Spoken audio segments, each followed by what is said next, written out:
بسم اللہ الرحمن الرحیم۔ ناظرین، جب موبائل نہیں تھا تو ہماری زندگی میں کیا ہوتا تھا؟ معلومات بانٹنے کا ایک اہم وسیلہ بیٹھکیں، تھڑے اور گلیوں کے نکڑ تھے، جہاں خبریں اور معلومات سینہ بسینہ گوش بگوش آگے بڑھتی رہتی۔ کوئی کمیونٹی سٹینڈرڈ نہیں تھے، رکاوٹ نہیں بنتے تھے، شیطان اور مارک زکربرگ نہیں روک پاتے تھے۔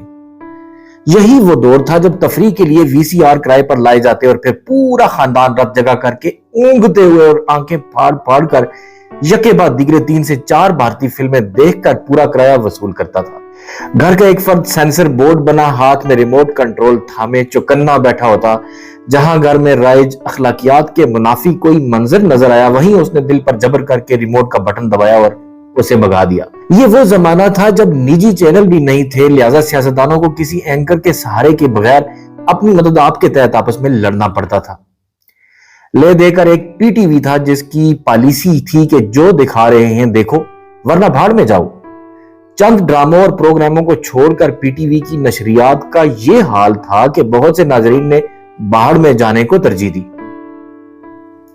سرکاری چینل کی نشریات شام کو شروع ہو کر رات 12 بجے ختم ہوتی۔ لوگ پی ٹی وی کے ڈرامے بڑے شوق سے دیکھتے تھے۔ ان ڈراموں کا ایسا سحر تھا کہ ناظرین خبرنامہ بھی ڈرامہ سمجھ کر دیکھتے تھے اور ملک کے حالات جاننے کے لیے بی بی سی ریڈیو کا رخ کرتے تھے۔ یہ وہ دن تھے جب فیس بک، ٹویٹر اور واٹس ایپ جیسی سماجی ویب سائٹس نہ ہونے کے باعث سینہ بسینہ جھوٹ پھیلانے میں خاصا وقت لگ جاتا تھا اور ناراضی کے اظہار کے لیے ان فالو یا ان فرینڈ کرنے کے بجائے سامنا ہونے پر انجان بن کر، ضرورت پڑنے پر سائیکل اور استری جیسی اشیاء اور مہمان آنے پر پنکھے اور چارپائی دینے سے صاف انکار کر کے اپنی خفگی ظاہر کی جاتی تھی۔ ناظرین، موبائل نہ ہونے کے باعث انگلیاں اتنی فارغ تھیں کہ آدمی پورے انہماک سے ناک کی صفائی اور پوری فرصت سے سر کی کھجائی کرنے کے بعد بھی یہ سوچتا رہ جاتا تھا کہ اب میں کیا کروں۔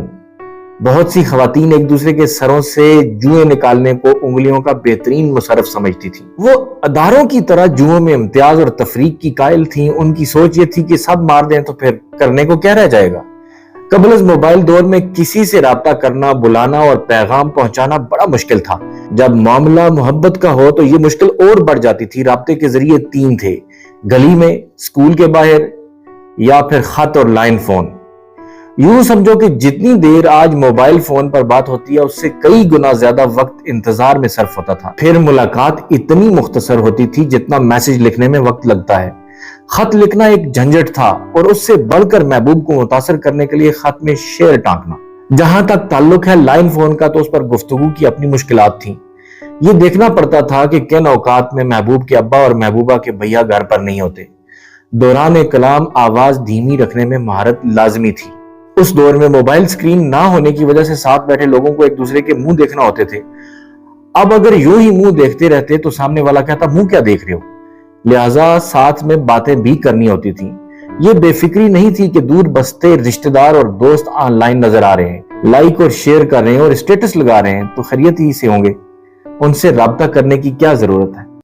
تب ہر کچھ عرصے بعد خط لکھ کر دوسرے شہروں اور ملکوں میں آباد قرابت داروں کا حال جاننا پڑتا تھا۔ عید، بقر عید پر بھی سارے عزیزوں اور جاننے والوں کے ایک کلک سے مبارکباد دے کر نمٹا دینے کی سہولت میسر نہیں تھی۔ سو عید کارڈ منتخب کرنے، خریدنے اور اس پر لکھ کر بھیجنے کے جھمیلوں میں بھی پڑنا پڑتا تھا۔ تو سوچئے زندگی کتنی بدل گئی ہے۔ ملتے ہیں ایک اور ایپیسوڈ میں۔